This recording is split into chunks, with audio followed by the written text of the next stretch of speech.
buenas tardes a todos y vamos a empezar con nuestra clase de hoy, miércoles 21 de octubre. Bueno, yo abro aquí un poquito, aunque ya se largó el agua, pues.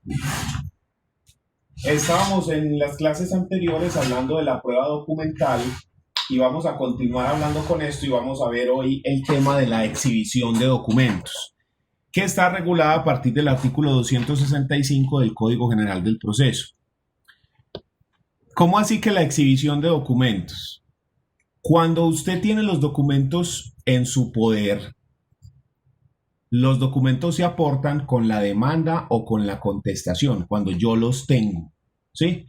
Hoy en día se puede aportar en copia digital y si el juzgado lo requiere, pues se puede aportar de manera física al juzgado por orden del juez. Pero vale pues esa copia escaneada o digital que tenemos. Entonces, ¿cómo aporto yo los documentos? Con la demanda o con la contestación cuando yo los tengo en mi poder. Sin embargo, existen algunas situaciones en las cuales yo pretendo utilizar documentos, pero que se encuentren en poder de otra parte o de un tercero. En ese caso se debe solicitar la exhibición de documentos. Un ejemplo de esto es cuando un socio quiere en un proceso, digamos, de rendición provocada de cuentas, necesita utilizar los libros contables de la empresa. Ese socio no tiene acceso a esa información porque él es socio, pero no es el que lleva la contabilidad de la empresa. Entonces él no puede aportar esos libros porque no los tiene. Pero sí puede solicitar a un tercero o a la contraparte en este caso para que exhiba los documentos que se están solicitando, como por ejemplo lo que les digo de los libros contables, ¿sí?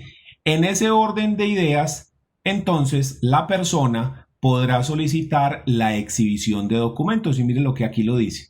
La parte que pretenda utilizar documentos o cosas muebles que se hallen en poder de otro o de un tercero deberá solicitar en la oportunidad para pedir pruebas. ¿Cuáles son la oportunidad para pedir pruebas? Demanda y contestación son las básicas, aunque existen otras situaciones dentro del proceso donde se pueden pedir pruebas, como por ejemplo, el juez puede pedir de oficio pruebas en cualquier momento hasta antes de dictar sentencia y etcétera, ¿sí? También en la demanda de reconvención y en la contestación de la reconvención o cuando se reforma la demanda también se pueden pedir nuevas pruebas. ¿Listo? Entonces dice, la parte que pretenda utilizar documentos o cosas muebles que se hallen en poder de otra parte o de un tercero, deberá solicitar en la oportunidad para pedir pruebas que se ordene su exhibición.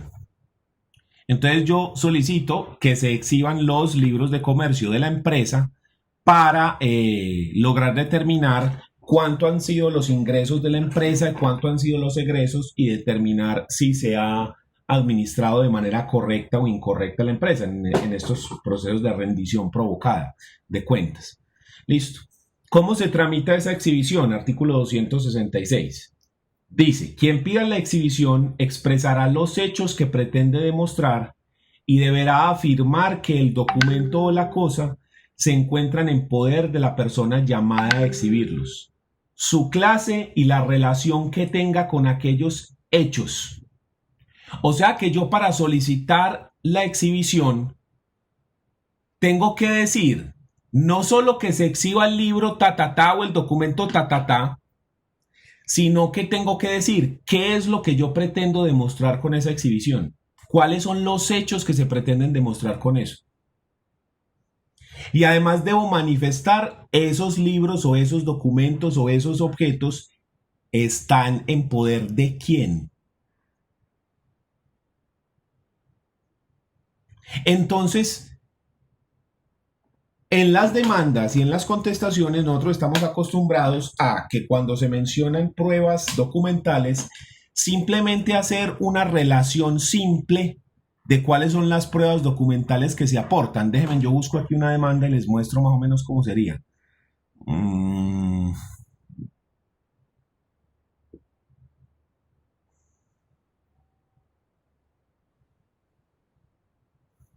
A ver, yo miro si en esta tengo. A ver, yo miro acá qué dice.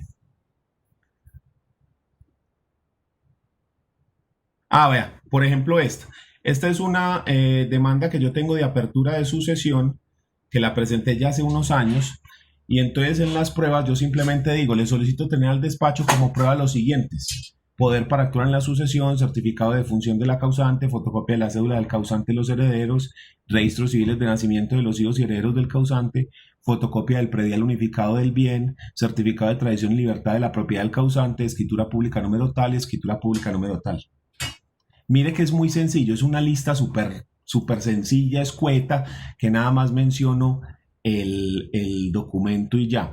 Incluso no tengo que decir aquí qué es lo que voy a demostrar, porque pues es obvio. O sea, el certificado de defunción pues es para demostrar la muerte, el registro civil de nacimiento pues para demostrar el parentesco, la fotocopia del predial y el certificado de tradición para demostrar la propiedad, pues. Entonces ahí ya se sobreentiende, o sea, se sobreentiende en dónde se puede hacer eso. ¿Ya? Pero en este caso, miren que el artículo 265 me pide que sea muchísimo más específica la solicitud de esa prueba o perdón, de esa exhibición.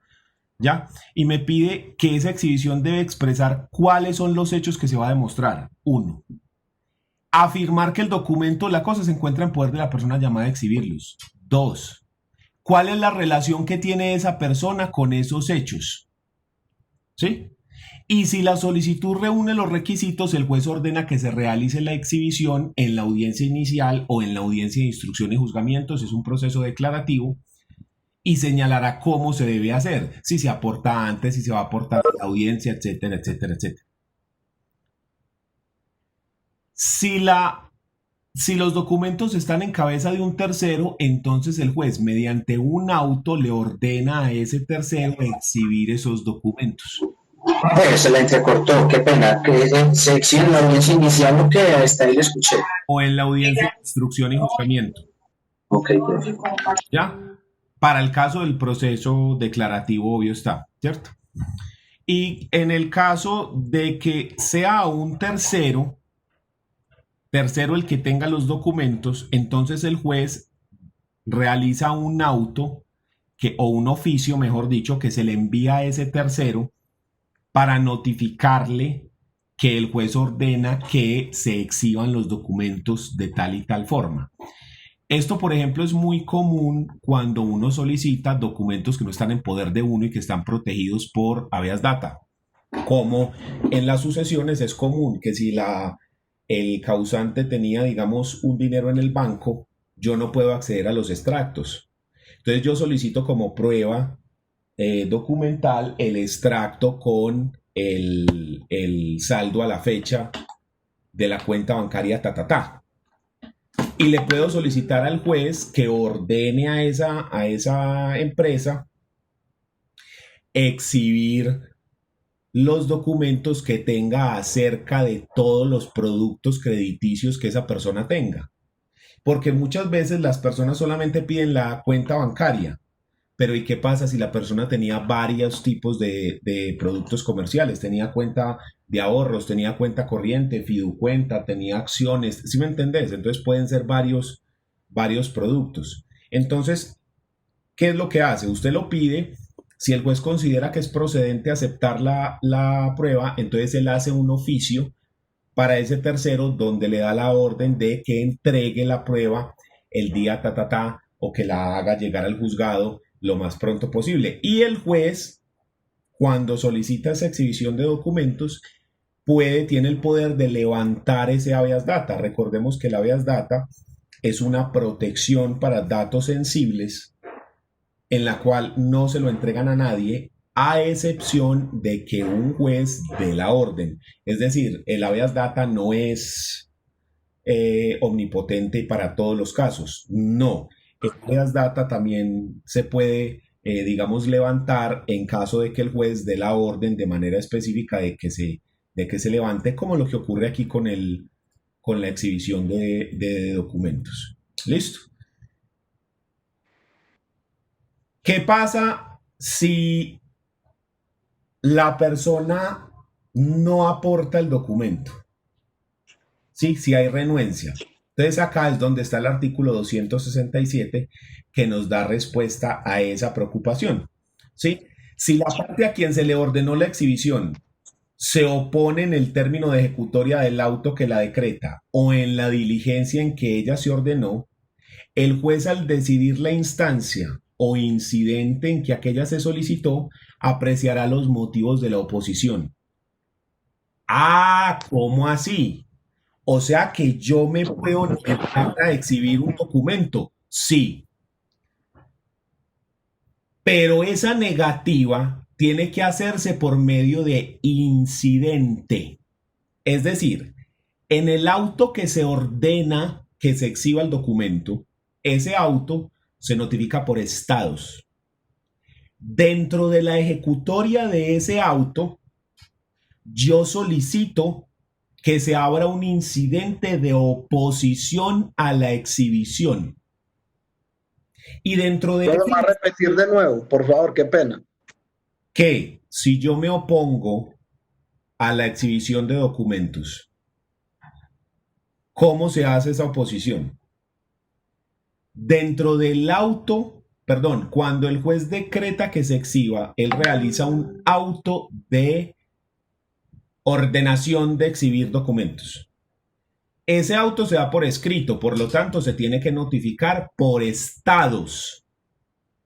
Dentro de la notificación por estados, o sea, dentro de los 3 días siguientes, yo si me voy a oponer debo presentar una solicitud de apertura de incidente de oposición a la exhibición. Eso es como un pequeño proceso dentro del proceso. Los incidentes son una situación en la cual yo suspendo el proceso y abro un nuevo incidente, y abro un nuevo proceso pequeñito para resolver puntualmente algo. En este caso, lo que yo voy a resolver es si las razones que aduce la persona son justificadas o no para oponerse a exhibir esos documentos, ¿sí? Entonces, mejor dicho, es oponerse a mostrar los documentos. sí, porque, no sé, tienen un material sensible o sea, puede haber varias razones para oponerse a eso. Pueden ser cuestiones de seguridad nacional, pueden ser secretos industriales o profesionales, en fin, hay diferentes circunstancias en las cuales usted puede oponerse a revelar este tipo de documentos, ¿sí? Si eso me incrimina personalmente. O sea, existen varias razones en las cuales usted puede oponerse. Entonces, miremos acá. Entonces, Profe, dentro de ese auto de ejecutoria se abre el incidente de oposición a presentar esos documentos, o sea, a exhibirlos. ¿Aló? Sí. Ok, listo. Entonces, dentro de, o sea, después del auto de ejecutoria de esa solicitud, se abre el incidente. Sí. O sea, ¿dentro de cuál auto? Mire que acá en el trámite, en el 266, dice que el juez ordena que se exhiban con la realización de un auto que ordena la exhibición del documento. Ese auto se notifica por estados. Dentro de la ejecutoria de ese auto es que se presenta la oposición o el incidente de oposición. Dígame. Profe, ¿qué pasa si ese tercero no está dentro del proceso? No, por eso es que un tercero implica que sea una persona alejada dentro del proceso, o sea, que alguien que no es parte del proceso. Profe, pero entonces, para mandar ese oficio, si, por ejemplo, se manda por servicio postal, ¿cierto? Sí. Y no llega y no se puede pronunciar dentro de los 3 días. Pero es que, mire la cuestión, ojo. Cuando el auto ordena la exhibición para una de las partes, se notifica por estados, pero si es para un tercero que no es parte dentro del proceso, no se notifica por estados, sino que se notifica por aviso. Está aquí en el artículo anterior, mírenlo. Acá dice, cuando la persona a quien se ordene la exhibición sea un tercero, el auto respectivo se le notificará por aviso. O sea que yo le envío hasta el domicilio el auto y al otro día se entiende notificado ese auto y le empieza a correr el término de traslado. Entonces mira que lo tenemos que concordar ese auto con las reglas de la notificación por aviso que está regulada en el artículo 292 del Código General del Proceso. 96, me pasé. 92, notificación por aviso. ¿Sí? Entonces ahí, si usted tiene el código físico, póngale ahí en ese 265 la marquita concordado con el artículo 292 del Código General del Proceso, porque esa notificación se hace de esta forma, por aviso, como dice acá, ¿ya? Entonces usted le manda el aviso por correo certificado y la persona se entiende entonces notificado al día siguiente. Listo, profe.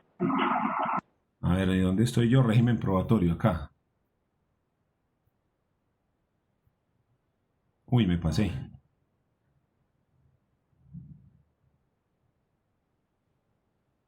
$266, acá. Entonces, si es para la parte, se notifica por estados. Si es para un tercero, se notifica por aviso. ¿Listo? Entonces, siempre tenemos que ir leyendo esto como sistema, no podemos leer esto de manera independiente. Entonces, la parte a quien se le ordenó la exhibición, si se opone en el término de ejecutoria que la decreta o en la diligencia en la que ella se ordenó, porque ¿qué pasa si estamos haciendo una inspección judicial? Si estamos en la empresa y justo en ese momento el juez dice, bueno, entonces vamos a ordenar aquí mismo que se exhiban los documentos. Ahí cómo se notificó, por estrados, o sea que ahí inmediatamente hay que proponerle en la oposición de una, ¿sí? O sea, dependiendo de cómo se haya notificado ese auto dentro de la ejecutoria, es que usted mismo tiene que decir, hey, un momentico, me opongo, venga a ver, abramos el incidente, ¿ya? ¿Y usted cómo se opone? Proponiendo las razones por las cuales usted se está oponiendo a que se exhiba. Y lo que le digo, pueden ser miles de razones. La cuestión está en que el juez va a evaluar esas razones para determinar si las razones están justificadas o no, que es lo que nos dice acá a continuación. Dice, el juez al decidir la instancia o el incidente en que aquella se solicitó, apreciará los motivos de la oposición. Uy, ¿esto qué le pasó? Ya acá. Si no la encontrare justificada y se hubiera acreditado que el documento estaba en poder del opositor, tendrá por ciertos los hechos de quien pidió la exhibición proponía aprobar. Entonces, ojo con eso. Quiere decir esta circunstancia que, recuerdan que cuando íbamos a pedir la exhibición, dijimos cuáles eran los hechos específicos que yo pretendía demostrar con esa exhibición de documentos. Entonces, si la persona se opone, pero las razones no son justificadas y se logra demostrar que la persona sí tenía esos documentos en su poder, entonces se presumen ciertos esos hechos que usted dijo que iba a probar. Gravísimo, ¿cierto? Pero a veces las personas prefieren que esos hechos queden demostrados e incluso perder el proceso que presentar algunos documentos. ¿Sí? Ya cada quien mirará el caso concreto. Pero entonces eso es lo importante. Si no la encontrare justificada y se hubiera acreditado que el documento estaba en poder del opositor, se tendrán por ciertos los hechos que quien pidió la exhibición proponía aprobar. Salvo cuando tales hechos no admitan confesión. Y entonces ahí es cuando uno dice, valiente pendejada. ¿Cuáles son los hechos que admiten confesión? Los hechos propios. porque yo no puedo confesar hechos de un tercero.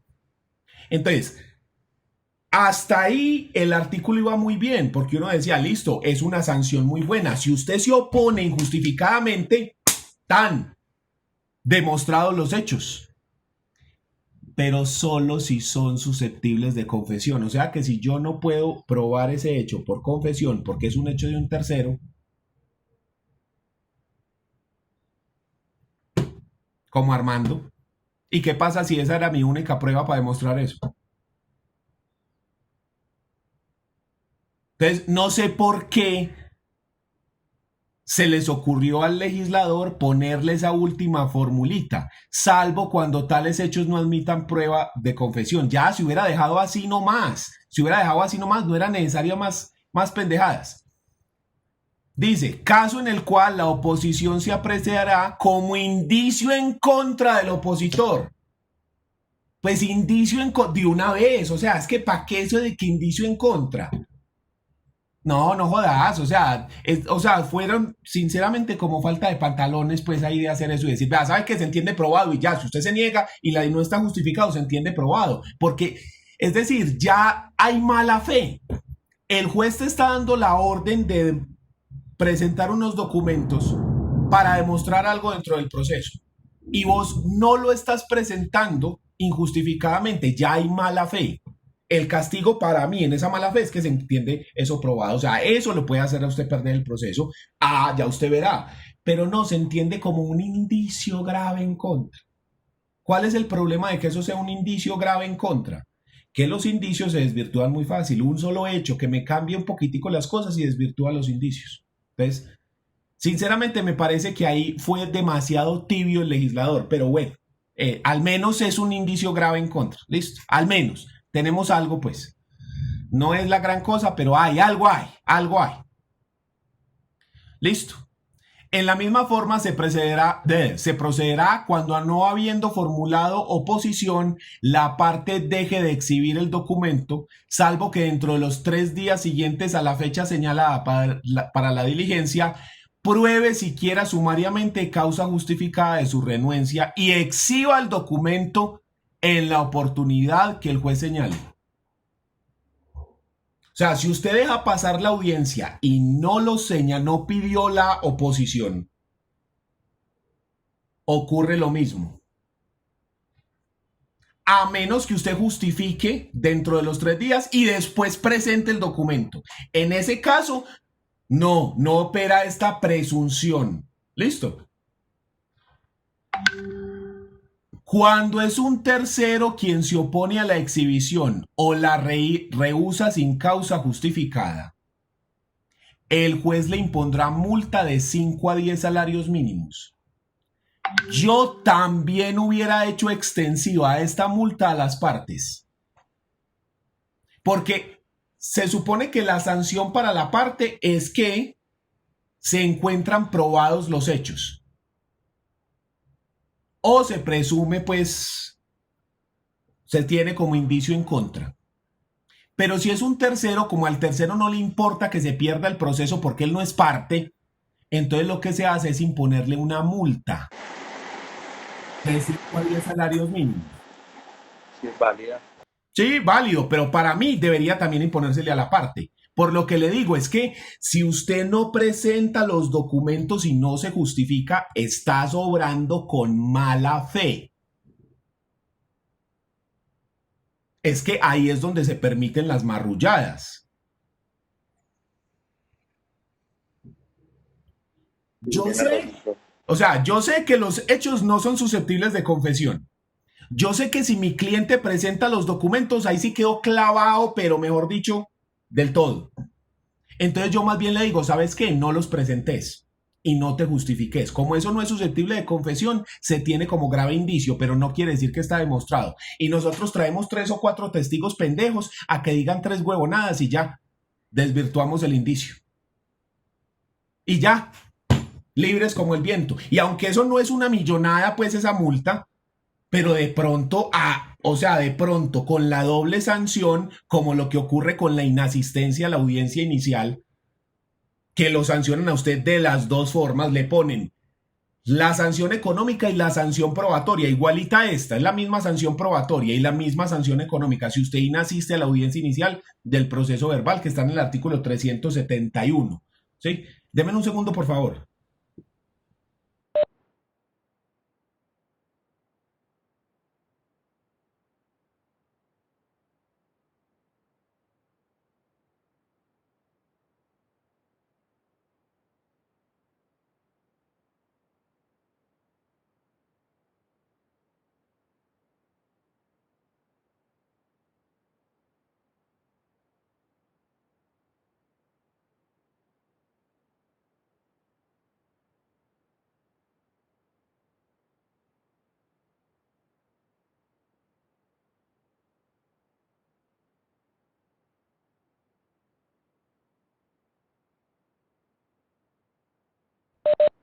Ya, qué pena con ustedes. Es que me van a enviar un domicilio de la comida de la perrita.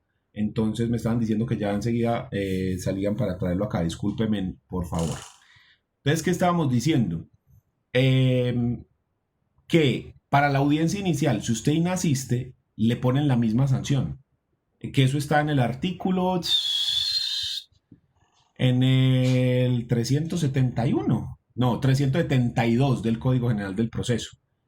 En el artículo 372, donde está regulada la audiencia inicial del proceso declarativo, ¿sí? En este 372, acá en la inasistencia, numeral tercero, dicen que si usted inasiste,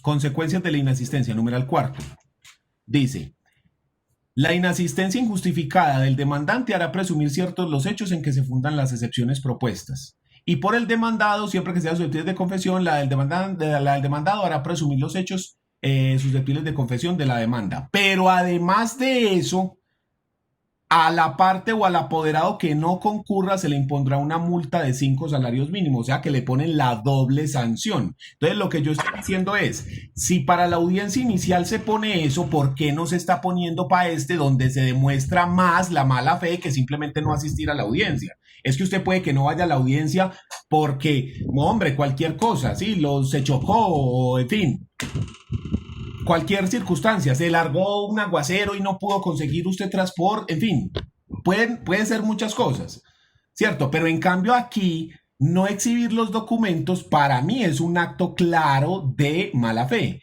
Entonces usted estar actuando de mala fe y solamente la sanción económica es para el tercero,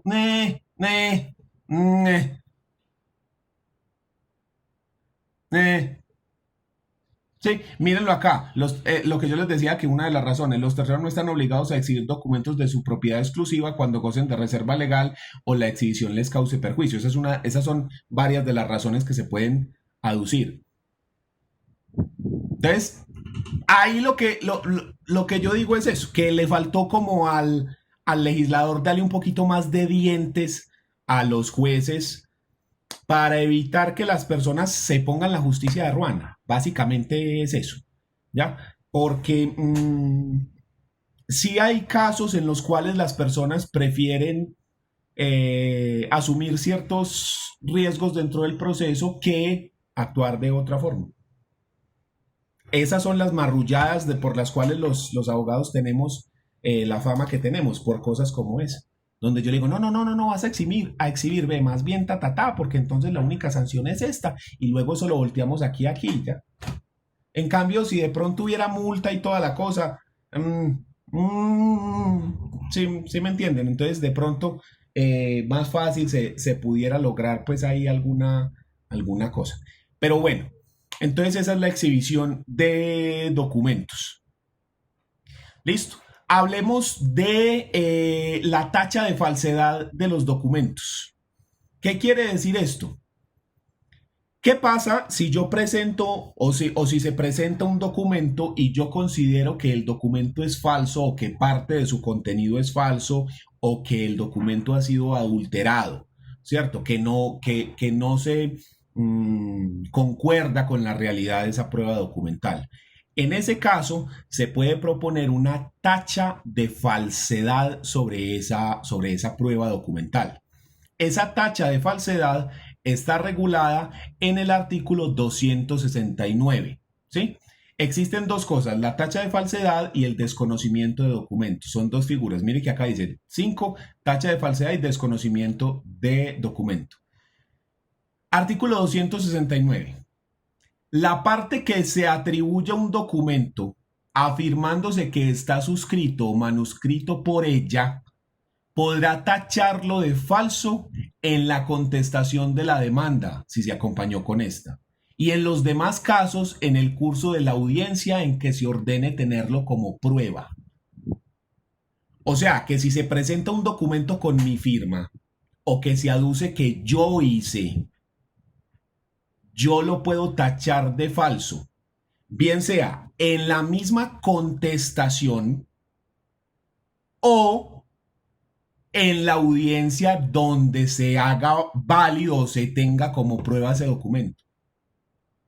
Por eso es que yo en procesal civil reitero tanto que la contestación de la demanda, cuando habla de las pruebas, uno solamente no puede limitarse a lo que dice el código en el artículo 90 y ¿qué es 96? El de la contestación. Es el 90 y... El 96, ¿cierto? Sí, 96. Acá, Señor, 96. en el numeral cuarto, que dice, la petición de las pruebas que el demandado pretende hacer valer si no obraren en el expediente. No, o sea, la contestación no solamente son las pruebas que usted va a hacer valer en la contestación, sino que usted también en la contestación se va a pronunciar sobre las pruebas que el otro pidió en la demanda y que el otro está presentando. Porque si el otro está presentando pruebas inútiles, inconducentes, impertinentes, hay que decirlo ahí. O en este caso está presentando documentos falsos, lo tengo que decir ahí, ¿sí? Entonces, en ese punto de la contestación, no solamente es hablar y mencionar las pruebas que yo pretendo hacer valer, sino también este tipo de medidas, como lo es la tacha de falsedad del documento. ¿Listo? Entonces, por eso es que yo soy tan incisivo a veces con eso en procesal civil, cuando llegamos a ese punto de la contestación. ¿Listo? ¿Qué más nos dice ese artículo 269? Esta norma... Y también se puede pedir tacha parcial de un documento. Sí, sí. O total o parcial. Sí, claro. Porque yo estoy diciendo, el documento es cierto. Yo sí firmé ese documento, pero ese no tenía esa tercera hoja. Esa tercera hoja no. Las dos primeras sí, pero la tercera no.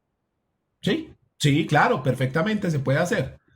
Perfectamente, no tenemos ningún problema. Entonces acá dice, tacharlo si se acompañó de esta, Esta norma también se aplicará a las reproducciones mecánicas de la voz o de la imagen que la parte contraria aduzca. Que el video está alterado, que esa foto está alterada, que esa no es mi voz, etc. Ustedes recordarán que hace unos años, cuando mataron a Raúl Reyes, encontraron ahí en esos computadores de Raúl Reyes un video en el cual se veía una maqueta. Okay. Un video en el cual se veía una maqueta y se veía una persona nada más de la cintura hacia abajo señalando y diciendo, vea, y entonces los cogemos por aquí y entonces salimos por acá y no sé qué. Y era el video sobre la planeación del secuestro de los diputados del Valle, de los 11 diputados del Valle. Y la voz era igualitica a la de Sigifredo López, el único superviviente de esa masacre que hubo con los diputados del Valle. Sí, o sea, busque las noticias y no sabe de qué le estoy hablando. ¿Y qué pasó? En un momento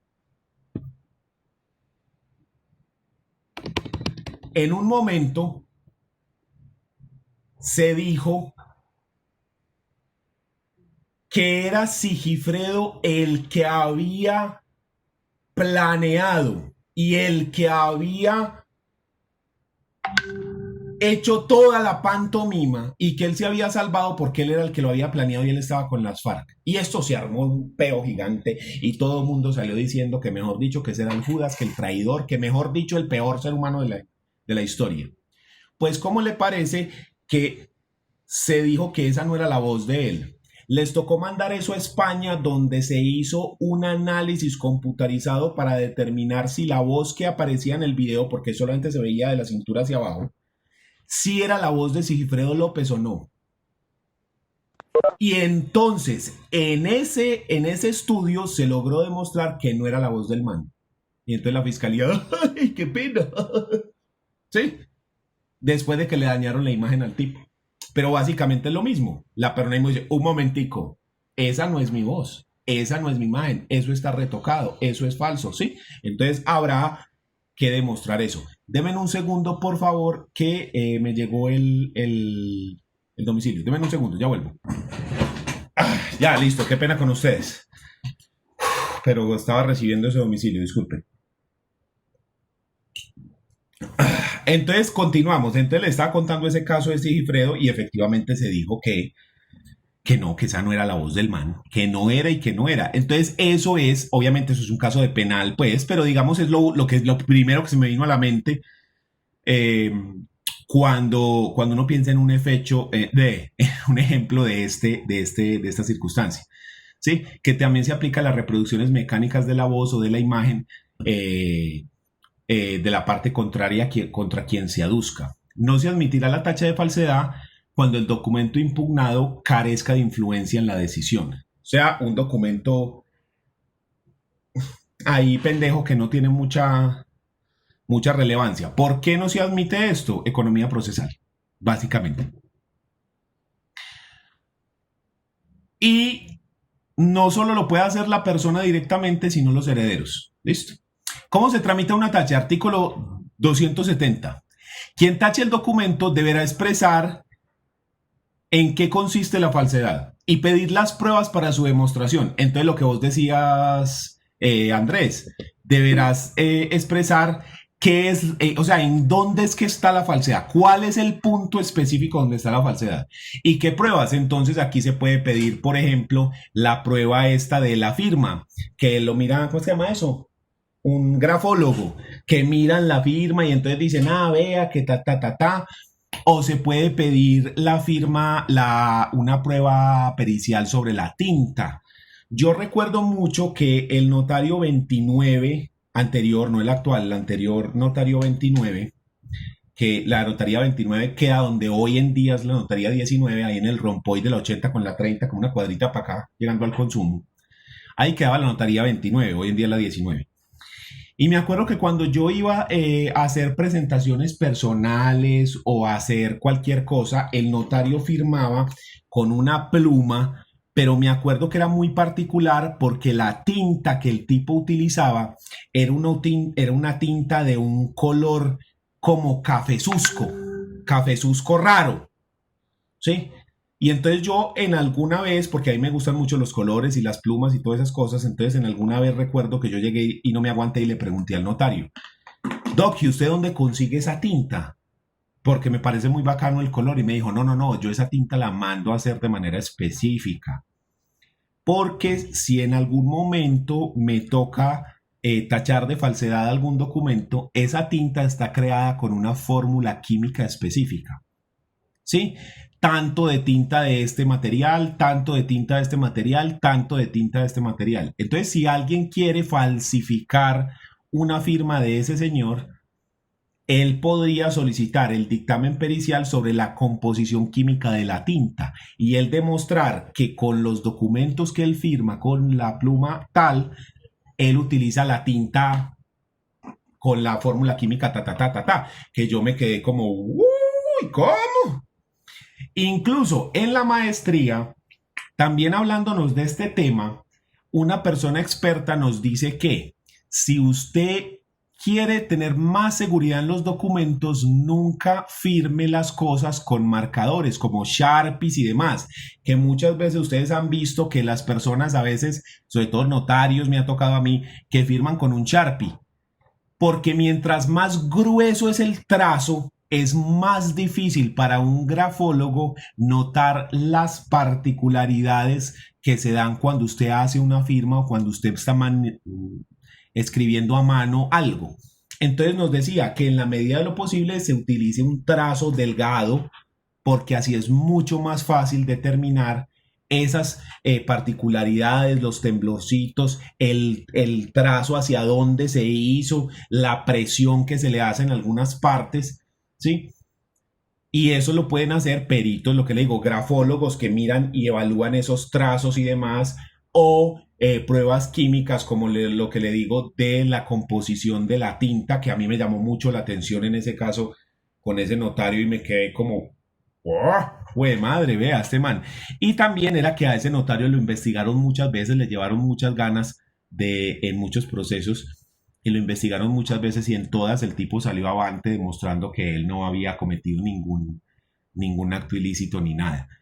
Y entonces ahí tienen pues un ejemplo de esa situación en la cual yo puedo pedir un dictamen pericial, por ejemplo, grafológico o químico.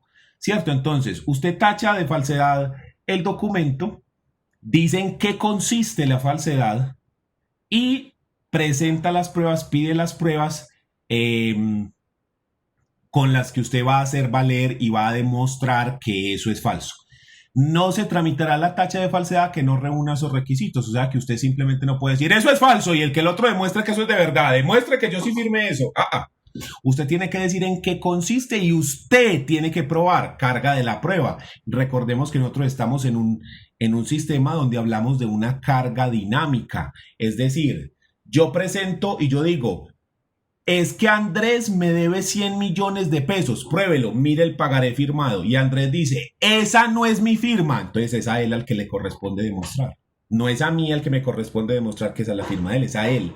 ¿Por qué se llama carga dinámica? Porque se va moviendo. Yo digo, me debe, pruebo yo. Es falso, prueba él. ¿Sí? Y entonces la carga se va moviendo, por eso se llama dinámica. ¿Ya?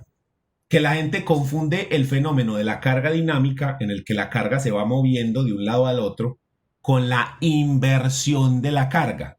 La inversión de la carga es cuando yo tengo que probar algo, pero yo no puedo, entonces el juez le ordena al otro que pruebe por mí, ¿ya? Básicamente. Pero continuemos con el trámite de la tacha de falsedad. Entonces, cuando el documento tachado de falso haya sido aportado en copia, el juez podrá exigir que se presente el original, que es lo que puede ocurrir actualmente con la forma como estamos ejerciendo la profesión. Como nosotros estamos presentando la demanda y la contestación digitalmente, entonces nosotros estamos mandando copias, imágenes escaneadas de esos documentos. Una de las formas para solucionar la tacha de falsedad es que el juez puede exigir que se presente el original. ¿Listo? Y el juez ordenará a expensas del impugnante, quien pidió la tacha, la prueba y la paga, ¿sí?, la reproducción del documento por fotografía u otro medio similar, y dicha reproducción quedará bajo custodia del juez. De la tacha se correrá traslado a las otras partes para que presenten o pidan pruebas en la misma audiencia, o sea, derecho de contradicción. Si usted dijo algo y pidió pruebas, el otro también puede decir lo contrario, controvertir y pedir pruebas. Surtido el traslado, se decretarán las pruebas y se ordenará el cotejo parcial de la firma o manuscrito o un dictamen sobre las posibles adulteraciones. Tales pruebas deberán producirse en la oportunidad para practicarlas del proceso o en incidente en el cual se adujo el documento. La decisión se reservará para la providencia que resuelva aquellos. En los procesos de sucesión, la tacha deberá tramitarse y resolverse como incidente, y en los de ejecución deberá proponerse como excepción. ¿Ya? El trámite de la tacha terminará cuando quien aportó el documento desista de invocarlo como prueba. Efectos de la declaración de falsedad. ¿Qué pasa si la tacha resulta probada? Se demuestra que el documento es falso. Profe, Dígame. La tacha en la sucesión suspende el término cuando se repudia la herencia que es de 20 días. Sí, sí suspende el término porque se resuelve como incidente y como en ese caso estamos hablando directamente de la disposición del derecho en litigio, se toca obligatoriamente suspender el proceso hasta que se defina si la tacha opera o no opera, ¿ya? Sí, sí lo suspende. Gracias. Y en el de ejecución, que dice que se propone como excepción, tiene una particularidad. Cuando en el proceso ejecutivo se proponen excepciones, el proceso ejecutivo se transforma en verbal. Porque si usted revisa el código, nos dice que cuando se proponen excepciones, se debe hacer la audiencia del artículo 372, o sea, la audiencia declarativa del proceso verbal. ¿Sí? Que es en la audiencia en la que se presentan las pruebas, hay alegatos y se da sentencia. Entonces, por eso es que muchas veces usted encuentra que se dice que el ejecutivo, si se proponen excepciones, se transforma en verbal, por esa razón, porque toca hacer esa audiencia. ¿Listo? Muy bien. Ahora sí, continuemos. ¿Cuáles son los efectos de la tacha? Artículo 271. Cuando se declare total o parcialmente falso un documento, el juez lo hará constar así al margen o a continuación de él, en nota debidamente especificada. Si la falsidad recae sobre el original de un documento público, el juez la comunicará con los datos necesarios a la oficina de origen o a la de procedencia del documento para que allí se ponga la correspondiente nota, por ejemplo, en una escritura pública. Entonces toca decirle a la notaría, vea, esa escritura se declaró falsa. Ojo, para que él ponga ahí la nota de que esa escritura es falsa, ¿sí? Y en todo caso, se dará aviso al fiscal competente, quien enviará las copias a quien se enviará las copias necesarias para la correspondiente investigación, porque ahí tenemos un delito y un delito grave. Primero que todo, si es un documento público, es falsedad en documento público o falsedad en documento privado. Pero además de eso, al tratar de introducir un documento falso dentro del proceso, también se puede incurrir en el delito de fraude procesal. Entonces son dos delitos los que se pueden llegar a imputar. Puede que no, porque la persona no sabía que el documento era falso. Puede ser. Pero fácil se transforma eso en un problema penal bien jodido. ¿Sí? Y ya hemos visto, como en el caso de Uribe, que no es solo a la parte a la que joden, también al abogado. ¿Sí? Entonces, ojo con eso, porque es complejo el asunto. Y siempre que hay falsedad, se envían copias a la fiscalía para que se determine si se ha cometido el delito o no. ¿Sí? Y más si es documento público, como una escritura pública o algo así. Ay, hermano, eso sí sé que se vuelve bien jodido. Para que tengan mucho cuidado con esas circunstancias. ¿El proceso penal sobre falsedad no suspenderá el incidente de tacha? Pues claro que no, el proceso penal está investigando otra cosa. El proceso penal, su objetivo es la demostración de que hubo un delito o no y se impone una sanción a la persona que ha cometido el delito. Nada tiene que ver con el proceso civil, que está en otra cosa. Pero la providencia con que se termine aquel surtirá efectos en el proceso civil, porque es que si en el proceso penal se condena a la persona por falsedad en documento, dentro del proceso civil, en ningún caso se podría decir que el documento es verdadero. No tendría sentido que la persona esté en la cárcel pagando por un documento falso y que en el proceso civil diga que el documento es verdadero. ¿Ya?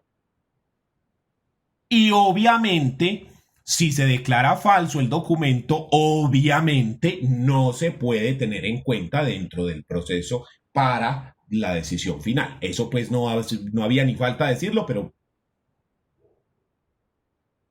Entonces, hasta ahí el primer fenómeno, que es la tacha del documento.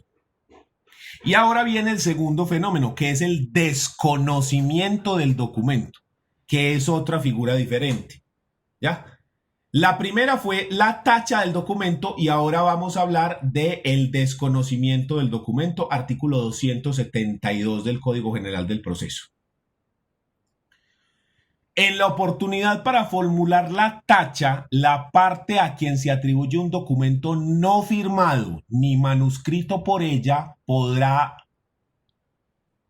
desconocerlo, expresando los motivos del desconocimiento. La misma regla se aplicará a los documentos dispositivos y representativos emanados de terceros. No se tendrá en cuenta el desconocimiento que se presente fuera de la oportunidad prevista en el inciso anterior, ni en el que se omitan los requisitos indicados en el inciso anterior. La manifestación de desconocimiento se correrá traslado a la otra parte, quien podrá solicitar que se verifique la autenticidad del documento en la forma establecida en la tacha. La verificación de autenticidad también procederá de oficio cuando el juez considere que el documento es fundamental para su decisión. Si no se establece la autenticidad del documento desconocido, carecerá de eficacia probatoria. ¿Qué es esto del desconocimiento? Que la persona dice que no sabe qué es ese documento, no entiende eso de dónde salió. Esto es muy común en los procesos liquidatorios. Cuando aparecen acreedores o aparecen deudas y dice, vea, es que se debía tanta plata, nosotros no sabemos qué es eso, ni de dónde salió eso, ni esa deuda qué. ¿Sí? Porque entonces se muere Pedro y aparece el señor del granero del pueblo diciendo, vea, a mí me debe 200 millones de pesos en cuido para los animales de la finca allá. Y ahí mismo los herederos dicen, nosotros no tenemos ni idea de qué es esa deuda. Entonces, se trata de verificar la autenticidad de esa prueba. Si se logra demostrar que efectivamente la deuda se debe y que el señor efectivamente firmó un pagaré, una letra, una factura cambiaria, etcétera, listo, se ingresa la prueba al proceso. Si no se logra demostrar eso, entonces la prueba, la deuda, no puede ser tenida en cuenta dentro de ese proceso declarativo. Ese es el desconocimiento de un documento. Yo no sé qué es eso, no tengo ni idea de qué es eso, ni cuándo lo firmaron, ni qué hicieron con eso. No sé qué es eso. ¿Sí?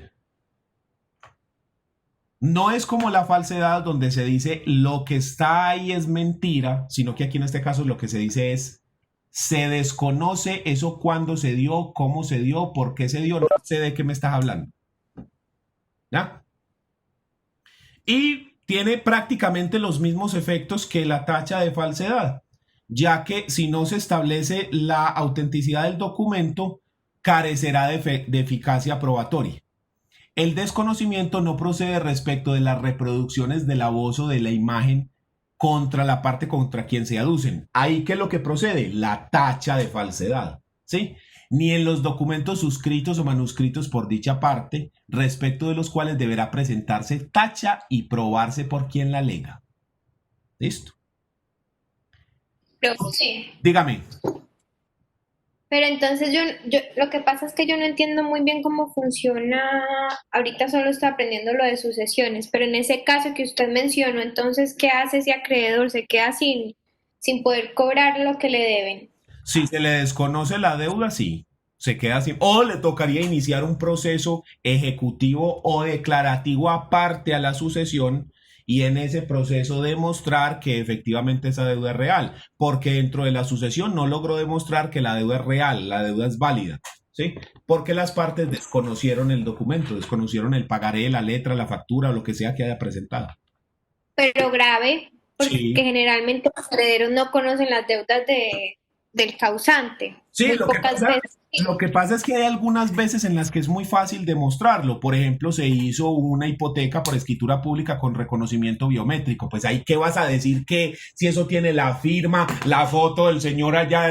O sea, ahí sí estamos jodidos, ¿cierto? Pero sí, pero hay otras veces en las que las deudas son una servilleta donde dice, le debo a Andrés 100. ¿100 qué? ¿Qué le debo a Andrés? ¿Por qué? ¿De cuándo? ¿De dónde? Sí. Como los títulos valores. Sí, pero no todos, porque por ejemplo los pagarés o las letras de cambio pueden tener carta de instrucciones cuando se dan en blanco y dicen de dónde procede la deuda y cómo se llenan y todo. Entonces ahí es más fácil, pero si es una letra de cambio ahí, pendeja. Sí, sí.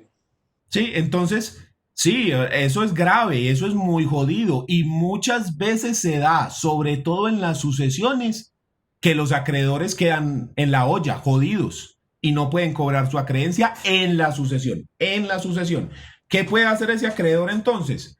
Iniciar un proceso aparte, bien sea ejecutivo o declarativo, para la demostración de esa deuda. ¿Y a quién demanda? A la sucesión del causante, pues a la sucesión de Pedro, ¿sí? No a los herederos como personas a ellos, sino a la sucesión. A Pedro directamente no lo puede demandar porque ya está muerto, entonces se demanda la sucesión, ¿sí? ¿Cuál es el problema de eso? Gravísimo. Que usted prácticamente no puede pedir embargo ni secuestro de los bienes. ¿Por qué no? Porque si en la sucesión se pidieron embargo de bienes, yo ya no puedo después llegar a embargar, o sea, no hay embargo del embargo. Entonces alguien dirá, no, pero puede pedir un embargo de remanentes, es decir, lo que sobre. Tampoco, porque en las sucesiones no sobra nada. Todo lo que hay, todo se tiene que repartir. Entonces, es difícil, es bien jodido. Profe, pero entonces en la demanda, cuando uno pone quién demanda a quién, uno ¿cómo pone ahí uno? A la sucesión Tú tienes de que tener- Pedro, cuyos herederos son ta, ta, ta, ta, ta, ta, ta, ta, ta, ta, ta, ta, ta.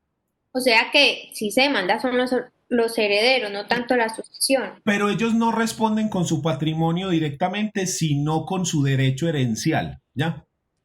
Bueno, si aceptaron la herencia con beneficio de inventario, si aceptaron pura y simplemente, sí responden con toda, ¿ya? Pero eso pues no pasa nunca que alguien acepte pura y simplemente. Pero Ya. es como para hacer esa claridad, porque también puede ocurrir que haya varias deudas y que no se alcance a pagar, y entonces, ¿qué? Lola, lo lamento mucho, pero, jodidos, no me puedo hacer nada. ¿Qué pasa hablando de esto de la tacha y de estos acreedores? ¿Qué pasa, por ejemplo, cuando yo le hago un poder, por ejemplo, a usted en notaría? Tengo entendido que en notaría sí hay que aclarar que uno lo adquiere eso con beneficio de inventario porque no es una presunción por notaría. Sí, Tengo sí, entendido. sí, pero el Código General del Proceso dice que siempre que usted no diga, se entiende con beneficio de inventario, porque el Código de Procedimiento Civil anterior decía lo contrario, decía, usted tiene que decir específicamente que acepta la herencia con beneficio de inventario. Si se queda callado, la acepta pura y simplemente. Como eso no pasa y como eso está incluso en contra de los intereses de los herederos, el Código General del Proceso modificó esa regla y llega y dice que usted debe decir si va a aceptar pura y simplemente, porque si no dice nada, se entenderá siempre que acepta con beneficio de inventario. Entonces eso relaja un poquito el asunto. Sin embargo, yo no conozco ningún caso, ni he visto nunca, ni me han contado nunca, ni lo he leído nunca, ni en una noticia falsa de Facebook, que alguien adquiera una sucesión pura y simplemente. No lo he visto, pues, de tamaño se lo digo. O sea, esto es una ley en desuso. Entonces, a mí no me podrían llegar ya en la sucesión, en esto que estamos hablando de cobrar, este acreedor no me podría a mí llegar a decir, no, es que usted en su poder aceptó esto sin beneficio de inventario, entonces usted sí tiene que pagar con su patrimonio. No, por lo que te digo de que el código lo dice de manera específica. Déjame, yo lo busco por aquí. Hay una presunción, yo no, profe. Sí, espéreme, yo lo busco aquí en el código. ¿Dónde está? Para que usted lo tenga ahí presente la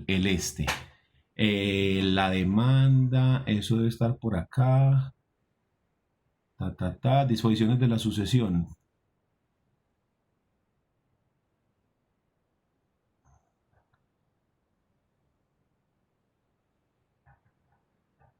Hágalo acá. Artículo 488, numeral cuarto del Código General. Hágalo acá. La demanda, ¿sí? Y acá en el numeral cuarto dice, la manifestación de si se acepta la herencia pura y simplemente o con beneficio de inventario, cuando se trate de heredero. En caso de que se guarde silencio, se entenderá que la acepta con beneficio de inventario. Esto fue lo que cambió porque el Código de Procedimiento Civil, que era el anterior, lo decía al revés. Decía, si usted se quedaba callado, es pura y simplemente. Y esto lo cambió. Entonces, hoy en día, usted, si no dice nada, se entiende con beneficio de inventario, ¿sí? Y esto opera para juzgado y para notaría, porque mira que dice la demanda del proceso de sucesión, no dice la demanda de proceso de sucesión en juzgado, o sea que esta norma se aplica también y modifica el decreto este de notaría, bueno, ese donde está la cosa esa de notario de registro, donde dice cómo se hacen esta clase de sucesión, ¿sí? Eso tiene que estar en concordancia con esto. Entonces, si usted se queda callado, acepta la herencia con beneficio de inventario. ¿Sí? Artículo 488, numeral cuarto. Profe, saliendo del tema de la clase de estas tachas y de la tacha, hablando del tema que está proponiendo la compañera, cuando la sucesión se hace por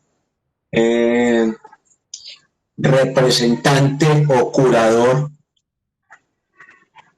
esa automáticamente le va con beneficio inventario también, pero también debe tener orden judicial para que ese representante o curador valga la redundancia, lo represente en la sucesión, o no se tiene que tener orden judicial para que ese representante ejerza en la sucesión. Lo que pasa es que hay dos cosas. En las sucesiones tenemos que por el derecho de postulación, que es como el artículo 75, algo así, la sucesión tiene que hacerse por intermedio de abogado, que es el representante, digamos, judicial. Las personas jurídicas no pueden comparecer por sí mismos, requieren obligatoriamente comparecer por medio de representante legal, lo mismo que los menores de edad y los que estén en estado de interdicción, ¿cierto? Entonces, o sea, esas personas siempre van a comparecer por medio de representante legal, pero ¿cómo se comparece a una sucesión o a cualquier proceso liquidatorio? Cuando usted presenta la demanda o la contestación, usted le pide al juez que lo reconozca como heredero, como cónyuge en la liquidación de sociedad conyugal, como compañero permanente en la liquidación de sociedad patrimonial de hecho, como socio. ¿Sí? En ese momento en el cual a usted se le reconoce como parte dentro de ese proceso, también se le reconoce que usted está actuando por medio de su representante legal. Y cuando se hace notificación, sí, Jessy, ya sé que no hay interdicción según esa ley asquerosa que cambió esto, pero esa ley la van a tumbar algún día y si nos encontramos con un proceso viejo de interdicción, pues usted tiene que saber qué es la interdicción, ¿ya? Que Jessy me escribió por el chat, no hay interdicción. Y yo, sí, o sea, sí hubo, ya no hay, porque esa ley se dañó la batica de cuadros, pero bueno. Entonces, cuando usted emplaza, por ejemplo, herederos indeterminados, o emplaza a un heredero que no aparece, que es determinado, pero que no sabemos dónde está, y a ese heredero se le nombra curador ad litem, en el auto que nombra el curador ad litem, pues el juez también está reconociendo que usted está actuando por medio de ese representante. Pero ese curador ad litem y esos representantes no pueden aceptar la herencia pura y simplemente, pues, si esa es la pregunta. ¿Listo? Sobre todo si son menores de edad, porque como el interés del menor está por encima, entonces eso sería perjudicar al menor. ¿Listo? Doctor, Dígame. entonces el curador ad litem y tiene que recibir aceptar la herencia con beneficio de inventario como cualquier persona normal. Sí, exactamente. ¿Es lo que usted está diciendo? Sí. Pero es que es lo que le digo, yo nunca jamás he visto eso pura y simplemente. Perfectamente, eso lo podrían derogar y no decirnos a nadie. O sea, hacer una derogación secreta. Derogarlo y nadie se da cuenta porque es que eso no lo ejerce Naiden. Sí, Naiden. Como dicen en el monte, Naiden. Porque no, es que ¿quién va a decir? Sí, pura y simplemente, ay, vea, su papá debía $3 millones en Estados Unidos. ¡Ay, cómo así! No, eso no pasa. Eso no pasa. Listo. Listo. Sigamos pues con esto de últimos artículos con respecto a la prueba documental, que nos queda faltando el 273 273, que es el cotejo de firmas o de letras. Que llega y dice el artículo, dice, cotejo de firmas o de letras. Para demostrar la autenticidad o la falsedad, podrá solicitarse un cotejo con las letras o firmas en los siguientes documentos. Escrituras públicas firmadas por las personas a quien se atribuye el documento, documentos privados reconocidos expresamente o declarados auténticos por decisión judicial en que aparezca la firma, letra, la voz o la imagen de la persona a quien se atribuye el documento, las firmas y los manuscritos firmados que aparecen en actuaciones judiciales o administrativas, las firmas puestas en cheques girados contra una cuenta corriente bancaria, ¿Qué es esto? Que se presenta una prueba, un cheque, una letra, cualquiera de esos documentos que están ahí, y se pide un cotejo de la letra o de la firma. Entonces se entregan otros documentos firmados y manuscritos por la persona que supuestamente firmó la letra o el cheque o cualquiera de esos documentos.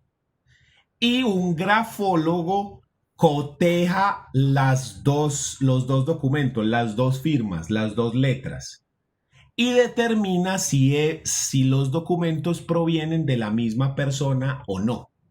¿Ya? Eso es básicamente lo que se hace. Muy útil, por ejemplo, si la persona ya no está, digamos, en la sucesión. Entonces yo pedir un cotejo con otros documentos que ha firmado el causante para determinar si el causante sí fue el que firmó esa letra de cambio, por ejemplo. Porque yo puedo decir, hombre, yo no voy a desconocer la letra, porque puede que mi papá sí deba eso, pero sí vamos a hacer un cotejo de eso, porque ahí puede haber una falsedad. Entonces, venga a ver, hagamos un cotejo de ese documento. Si la letra es la misma, no se desconoce la deuda, ¿ya? ¿Listo?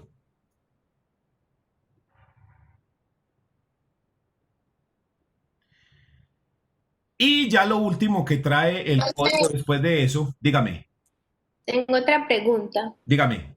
¿Cuántos peritos pueden ver una prueba documental? Por ejemplo, en ese grafólogo, creo que así lo dijo usted. Por ejemplo, cada parte puede llevar el suyo. Sí, ¿O no? yo creo Pues el que que diría que el máximo serían 3. Uno del demandante, uno del demandado y el otro fijado de oficio. Creo yo que sería el máximo. Pero generalmente es 1 o 2. No es común que hayan varios peritos, sobre todo porque muchas veces los peritos no se atreven a, digamos, a faltar a la realidad, porque si yo tengo 2 peritos, uno que está hablando pendejadas y otro que está en lo correcto, y con un tercero desvirtuamos a ese perito también puede estar cometiendo un delito o una falta profesional. Pero digamos que lo máximo serían 3 en el sentido de que uno del demandante, uno del demandado, y si el juez no le crea a ninguno de los dos, fijar un tercero de oficio sería lo máximo. Pero en estos casos, como esto se está dando todo en audiencia, es 1, ¿cierto? Porque se presenta el documento, yo digo que es falso, entonces hay que mandarlo al perito, ¿ya? Entonces sería 1. Ok. Y ese perito lo escoge la parte que pretende probar. El juez lo nombra. En el caso que te estoy diciendo en específico, pues el juez puede nombrar ese perito. Pero si vos vas a discutir la prueba con la contestación, ahí sí lo puedes buscar vos.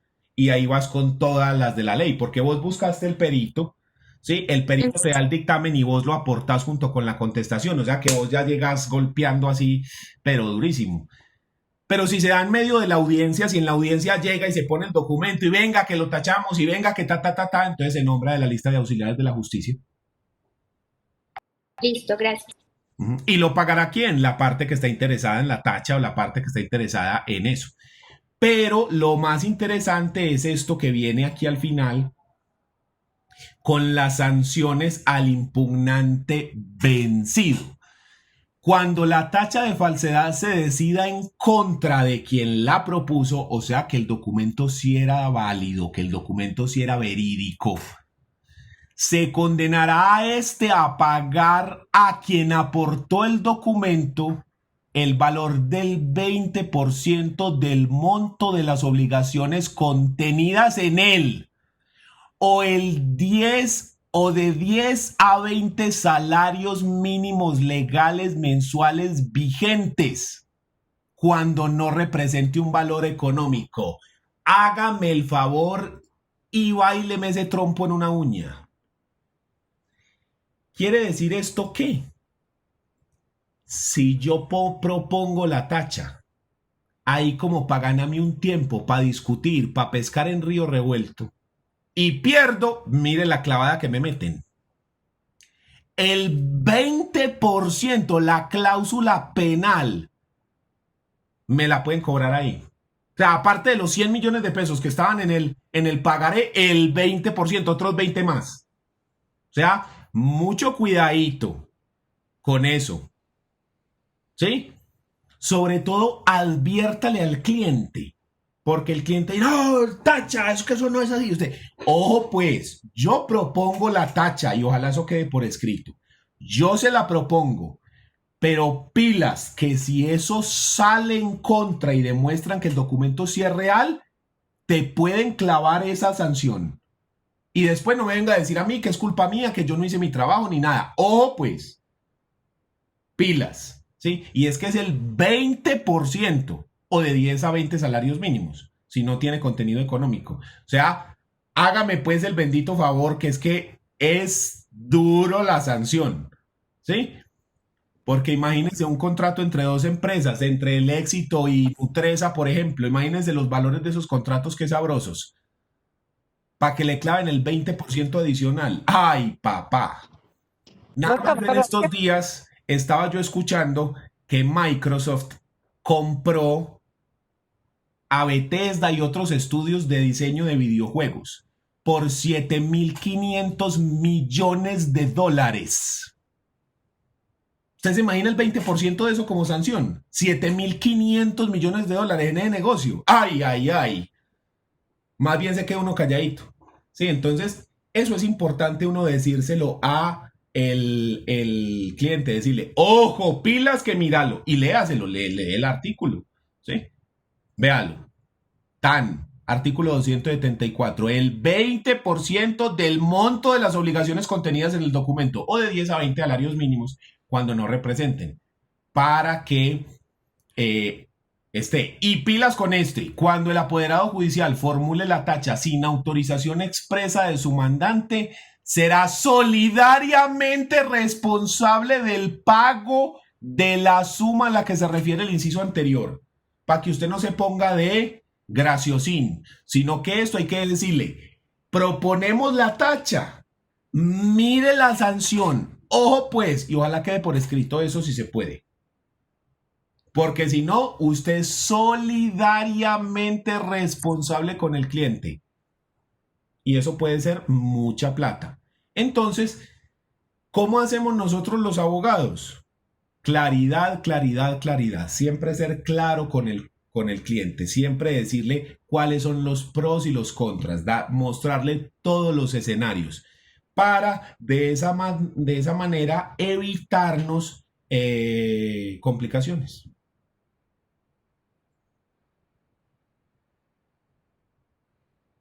¿Dudas? Profe, me está dando un ataque de pánico porque es demasiado y siento que no sé nada. No, pero eso está todo en el código, que fuera que uno tuviera que aprenderse eso se lo tatuaba a uno, se lo tatuaba en un brazo o algo así, pero todo eso está en el código. O sea, en realidad, muchas personas... Pues sí, pero o sea, yo le digo que, sale por ejemplo, en consultorio, si me ponen a ir a una audiencia, no sé qué hacer, no tengo ni idea. ¿Sabes qué? Eso es una expresión que pasa mucho, que cuando uno termina la carrera y uno sale como, ¡upa! Pues a trabajar, todos sentimos mucho que uno dice, Dios, no aprendí nada, no sé nada, yo sí soy un animal, no sé nada después de 5 años y no aprendí nada. Y en estos días vi una publicación en el grupo Wikilawyers de Facebook que decía que cuando tenemos ese sentimiento de que no sabemos nada después de terminar la carrera, tranquilo porque en la universidad lo importante no era aprenderse las cosas, sino que nos dieron las herramientas para poder buscar y aprender y actuar de la manera correcta. Entonces, usted si va para una audiencia, en el consultorio, por ejemplo, usted se estudia y se prepara su audiencia antes, y entonces usted coge el código y lo lee y mira a ver, bueno, ¿y cuáles son las pruebas que yo voy a proponer? Venga, miremos cómo están reguladas esas pruebas. ¿Cuál es la audiencia a la que voy a asistir? Esta audiencia, venga, ¿qué es lo que va a pasar en esta audiencia? Porque usted puede que no se acuerde, y lo más seguro es que no se va a acordar de todo eso, porque es mucha información, ¿sí? Entonces, venga a ver, revisemos el código, a ver qué dice aquí, qué dice acá, ¿sí? Y así usted se va programando. Y definitivamente eso es como manejar. Uno cuando aprende a manejar le dicen, bueno, y entonces le mete primera, y entonces cuando lo siente así revolucionado, le mete segunda. Y uno al principio y miraba la cabrilla, y miraba la palanca, y metía clutch, y después uno ya va soltando y ya lo va haciendo de manera mecánica. O sea, ¿qué es lo que te puedo decir? La práctica definitivamente lo va soltando a uno y uno ya sabe más o menos. ¿Usted cree que yo me sé todos esos artículos que a veces le recito uno? No, sino que es que uno a veces los ha leído tanto que se los va aprendiendo. ¿Sí? Ah, uno piensa que sí, ustedes saben todo eso. No creas, yo de memoria me sepa hay 3 o 4 artículos, no más. Lo que pasa es que cuando uno se mete como en el chip, bueno, estamos aquí hablando de esto, entonces uno empieza y uno más o menos se va acordando de una cosita, pero es de haberlo leído tantas veces, de haber dado esta clase y llegar y otra vez. Bueno, la audiencia inicial está en el 371, no, en el 370 y pico, porque ahí está. ¿En dónde es que está la demanda? Eso es en los primeros artículos, como en el 80 y qué, como en el 70 y 80 y tal. Y uno de tanto leerlos se los va aprendiendo, pero de resto. El 82 no es. Sí, el 82 y así es que es.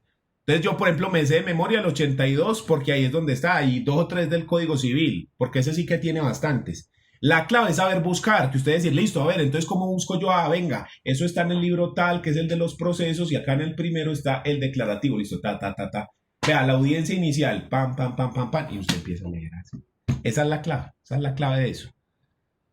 Tener al menos esa herramienta, por eso les decía yo, es que usted tiene que, el código es su herramienta, así como el carpintero tiene su martillo, su serrucho, sus cosas, usted tiene sus códigos y sus leyes. Puede que los tenga físicos, puede que los tenga digitales, pero esas son su herramienta de trabajo. Eso sí, olvídese. Esa es su herramienta de trabajo. ¿Quién más tiene alguna otra duda? Ya no me siento tan sola. No, tranquila que yo cuando salí, yo dije, Dios, boté 5 años, no sé nada, no.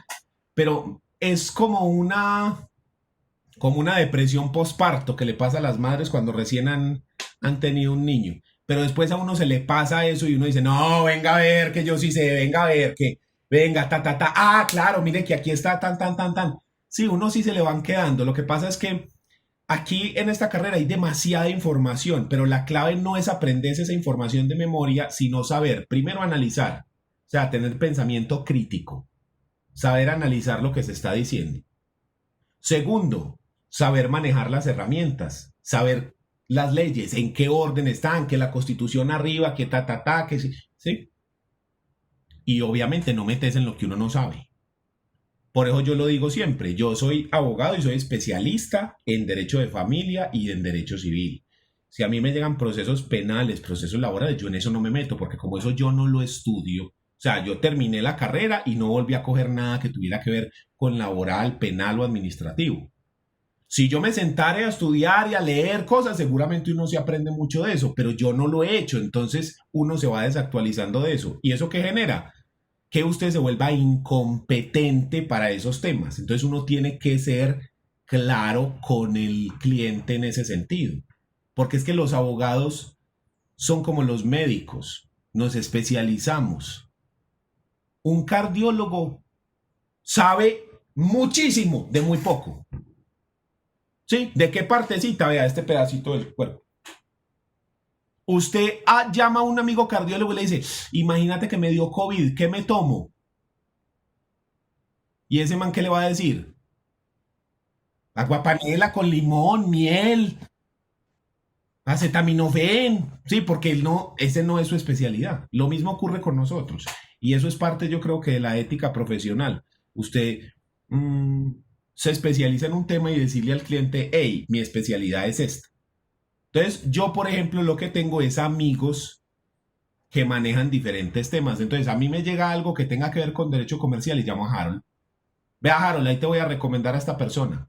Algo con derecho penal y llamo a Jorge Garcés o a Sebastián Duque, a cualquiera de los dos. Algo que tenga que ver con laboral y definitivamente llamo a Díez, que es el propio de eso. Felipe Díez, que es el propio del laboral. ¿Cierto? Entonces uno lo que hace es va construyendo una red de contactos y así se va uno moviendo. Eso sí que es importante en la universidad, esos contactos que usted hace. Eso sí que es, vea, clave. ¿Quién más tiene alguna otra duda? Profe, ¿está de afán? No, ¿por qué? Cuénteme. Tengo una ahorita, pero ya es un temita como de un casito para allá. Yo no sé si... Pero tiene que ver con el tema. Sí, tiene que ver con el Tiene que tema. ver. A ver, una familiar, Sí. la mamá murió hace unos años, son 4 hermanos, pero no han levantado sucesión del inmueble, ¿cierto? Sí. Es una casa súper grande y vendió ella hace como 4 o 5 años un pedazo de un solar de la casa, Sí. pues por un valor pues irrisorio, pero el valor no es lo importante. Lo importante es que lo vendió con fundamento en una letra de cambio, o sea, vendió un lote de terreno con una letra de cambio. Ya. Una letra le dice, le vendo 20 por 20 metros del solar de mi casa. Sí. ¿Viste? Ya la señora dice, no, es que la verdad yo no le quiero vender esa parte de la casa del señor. Y el señor que nunca ha hecho nada ahí, simplemente abrió como la parte de atrás de la casa para que eso le quedara como un patiecito. Pero la señora ya no quiere venderle eso y dice, no, yo ya no le quiero vender eso, yo le devuelvo el 1.500.000 pesos que usted me dio mejor y usted me devuelve el terreno porque yo no quiero ya venderle, ¿cierto? Ajá. El señor dijo que ya no le quería devolver.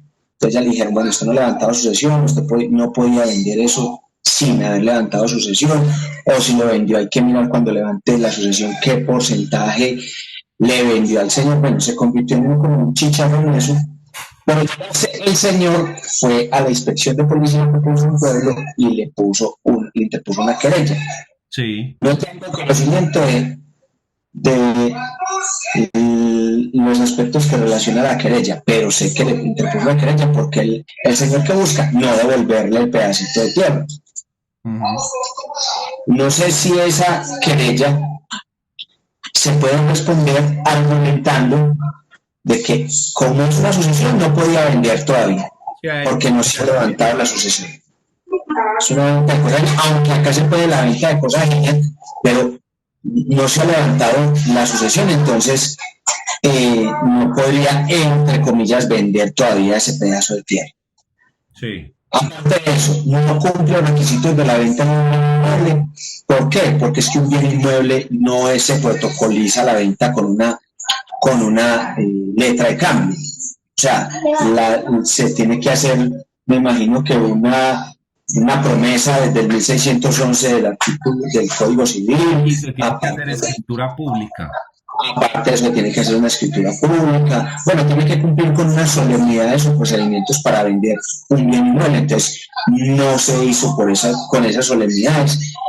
Y no sé si esa querella se puede responder de esa manera, argumentando eso. Y ¿qué demanda se podría poner en el ámbito civil para que se devuelva ese pedazo de tierra y que esa señora le devuelva la plata a ella? O sea, no sé,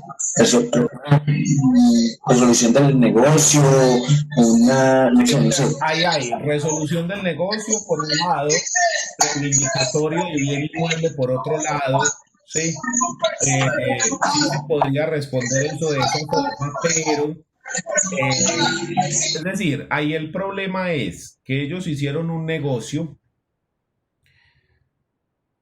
en forma indebida. ¿En qué sentido? Primero que todo, la señora no es la dueña de la casa, no es la dueña del 100% del derecho real de dominio, sino que ella tiene una expectativa de derecho dentro de esa sucesión. Entonces ahí viene el primer problema. Segundo problema, esa venta requiere, además de la escritura pública, requiere desenglobe, porque usted le está vendiendo un porcentaje, pero usted no puede partir eso así como así.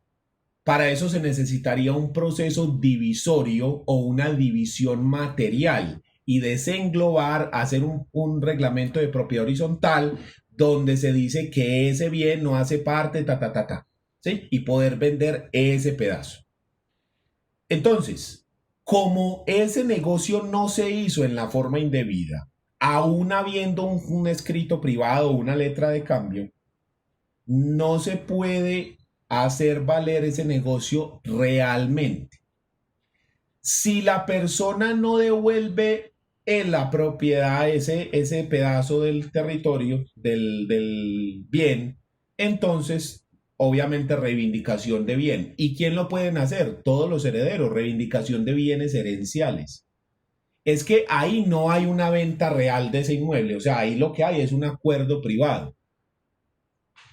¿Qué es lo que pasa? Que la señora puede ser condenada a pagar los perjuicios que le haya podido ocasionar a ese comprador, ¿sí? Porque si hay un negocio, el negocio existe, pero el negocio no es válido porque ella no es la propietaria, porque no se hizo en debida forma, que es bajo escritura pública, porque se tenía que hacer un desenglobe, etcétera, etcétera, etcétera. ¿Sí? Entonces, el señor puede cobrar perjuicios por el incumplimiento con ese negocio. Claro que sí.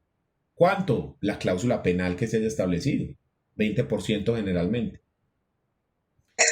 Pero no se hizo ninguna cláusula penal, porque como fue por una letra, le vendo por 1.500.000 un terreno, fírmeme acá esta letrica, y ya le firmó esa letrica, entonces Por eso, no hay una cláusula penal. si no hay cláusula penal, pero entonces sí puede el señor demandar solicitando los perjuicios, pero eso ya depende del señor que la demande a ella.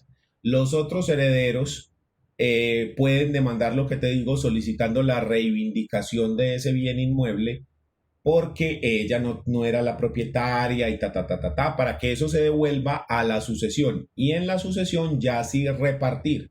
Y lo que te digo, ya la cuestión de la responsabilidad de la señora por los perjuicios que hubiera podido ocasionarle al señor, o que el señor ya le metió a eso plata y ahí construyó tal cosa, en cuyo caso hay que reconocer el valor de las mejoras, ya es una cuestión directamente con la señora.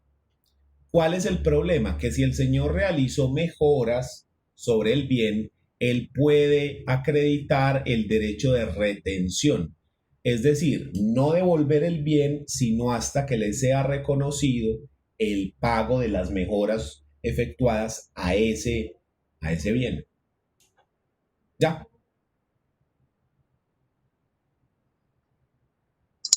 Sí, señor. Y ahí está. Listo. Reivindicatorio de bien herencial. Puede ser condenado a pagar perjuicios por incumplimiento del contrato. Claro. Y el contrato no es válido, es que el contrato no cumple con los requisitos de validez que establece el Código Civil. Muy bien. Bueno, ¿Quién más tiene alguna otra duda?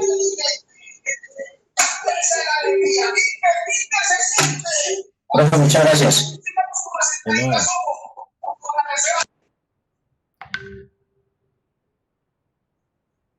Bueno, entonces dejamos ahí, nos vemos entonces en la próxima clase para ya entrar a estudiar otro medio de prueba. Ya hemos terminado con hoy el medio de prueba documental, ya vimos qué son documentos auténticos, qué privados, qué parciales, qué copias, qué originales, que las tachas, que el desconocimiento, en fin, ya dimos toda la vuelta que hay que dar por la prueba documental. En la próxima sesión empezamos con otro medio de prueba de los que nos quedan faltando. Hasta el día de hoy hemos visto la prueba documental, el interrogatorio, la confesión, el juramento y el testimonio de terceros. No recuerdo si ya vimos el peritaje. ¿Ya vimos el peritaje o no? No, profe. Entonces, en la próxima clase vamos a hablar de la prueba pericial, que es una prueba muy importante y es la prueba que tiene mayor grado de credibilidad junto con la inspección judicial. ¿Listo? Nos vemos. Espere. Dígame. Acuérdese pues de preguntarle al otro profe dónde sacó mi pregunta, para no Listo. quedarme con el Listo. desconocimiento del tema. Bueno. Chao. Gracias, Nos vemos en la profe. próxima clase. Que estén bien. Gracias.